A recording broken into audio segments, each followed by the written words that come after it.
the most haunting symphony Milan ever heard, was composed by a man who never heard a single note. The Silent Maestro. They called him Luca Moretti, a ghost in the orchestra pit, a phantom of silence who stitched symphonies from shadows. In a city erupting with jazz and futurist fervor, Luca heard nothing, yet felt everything. Milan. The war was over, but not forgotten. Marble streets echoed with stilettos and steam. The Art Deco palaces shimmered like dreams painted in brass and gold. But amid the clamor of a country trying to remember how to sing, one soul moved quietly, deliberately, desperately.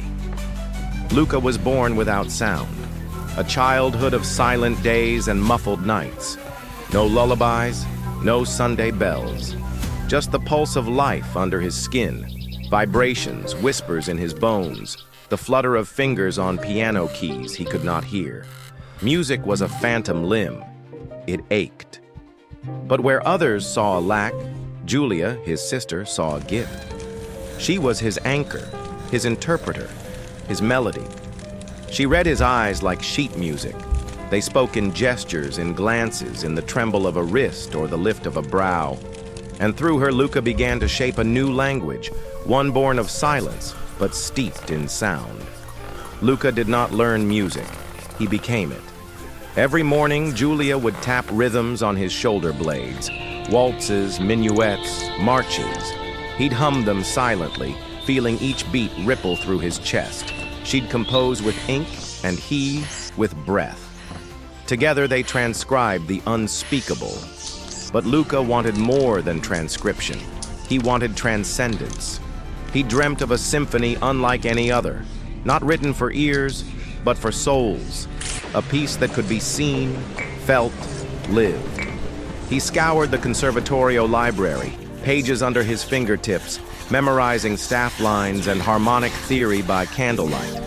He built a rig of strings and lights in their apartment, vibrations synchronized to colors, patterns of motion that transformed music into movement. The neighbors thought he was mad. Maybe he was. Julia, ever loyal, believed. By 1924, word of the Silent Maestro began to whisper through the alleyways. First as a joke, then as a myth, then as something stranger, hope. Luca's first composition, Sinfonia per Ombra, Symphony for Shadow, was unlike anything Milan had seen. It was never published, never printed.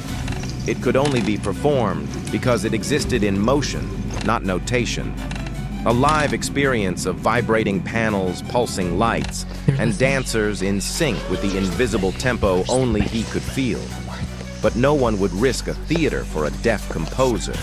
No one, except Teatro della Luna, an aging venue with ceiling frescoes and a ghost light that never went out.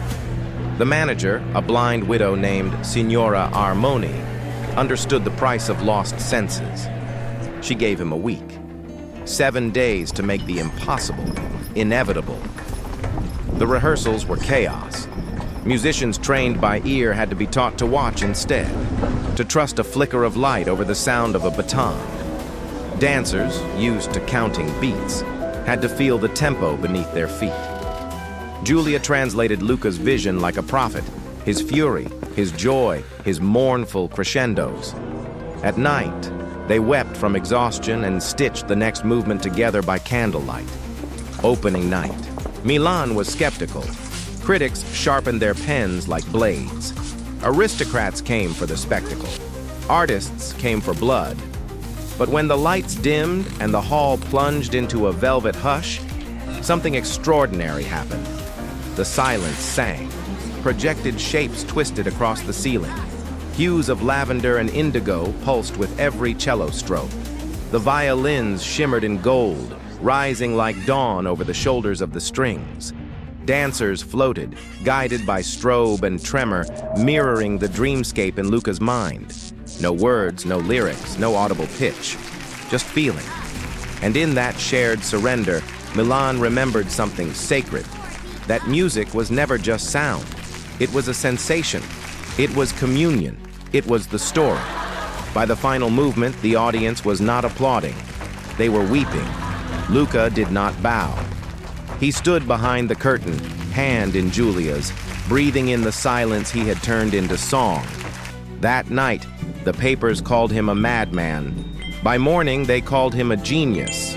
In time, Luca Moretti would be studied in conservatories, referenced in symphonic theory, and immortalized in sculpture.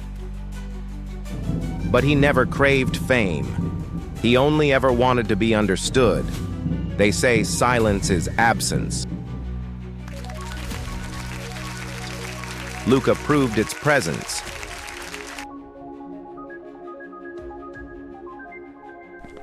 Because sometimes the loudest voice is the one that never speaks.